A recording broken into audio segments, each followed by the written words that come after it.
Shoutout brum-brum sa inyo mga ka-inspirasyon. Ito nga po pala yung part 4 ng ating pong Ride to Bicol. At dito na po yan sa part ng Mabitak.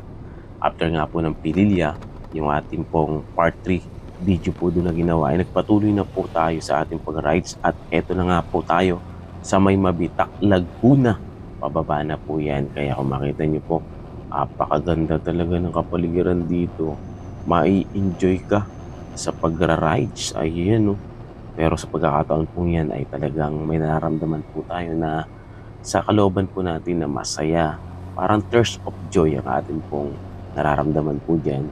Kaya sa bandang dulo, kinailangan po natin huminto para mailabas o yan yung kalooban mo ba, yung nararamdaman mo kasi na luluha ka, kailangan mong huminto para iluha muna yung nararamdaman mo na saya o kabutihan na nararamdaman mo na gawa ng Diyos dahil sa kanyang pagdidigtas at marami pang mga bagay sa mga pinapakita po niyang kagandahan. Ayan, kagaya niya, no? Sa ganito palang pagkakataon, makita mo na yung kabutihan ng Diyos sa mga bagay na kanyang ginawa. Ayan, no? Patuloy tayo dyan. Ayan, medyo bahayan dito ng konti.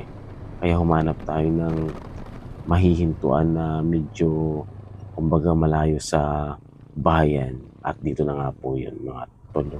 Kaya naman kasi baka isipin nila kung ano, kaya ayan, no, dito tayo, hindi pa pala tayo minto dyan dahil malapit-lapit sa bahay dito. Yan, no, tingnan nyo mga tol, naiyak lang talaga tayo dyan. So salamat sa Diyos, salamat sa suporta. God bless.